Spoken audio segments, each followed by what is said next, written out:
Praise lord అండి.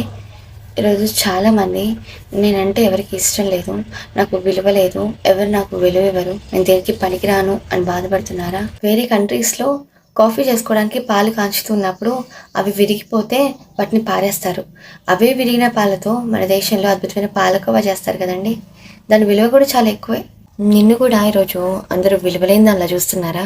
అయితే ఒక్కటి గుర్తుపెట్టుకో, నీ విలువ ఏంటో తెలియని వారి దగ్గరికి కాదు, నిన్ను విలువైన పనికొచ్చే పాత్రగా మార్చగలిగిన దేవుని దగ్గరికి వచ్చి చూడు.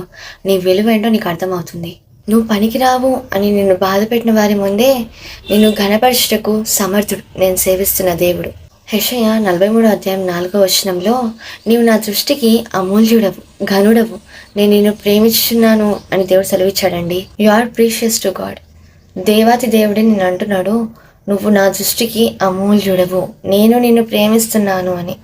ఈ లోకంలో నిన్ను ఎవరు ప్రేమించినా ప్రేమించకపోయినా, నీకెవరు విలువ ఇచ్చినా ఇవ్వకపోయినా, నువ్వు పనికి రావు అని ఎంతమంది నేను అంటున్నా, దేవుని దృష్టిలో నీ విలువ ఏమాత్రము తగ్గదు. నువ్వెంతో విలువైన వాడు ఆయన దృష్టిలో.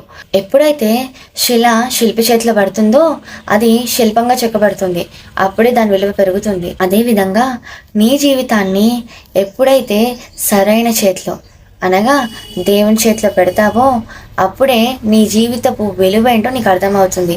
నీ జీవితం ద్వారా దేవుడు మహిమపరచబడతాడు, దేవుని నామం కనపరచబడుతుంది. ఈరోజైనా నీ జీవితాన్ని దేవుని చేతికి అప్పగిస్తావా?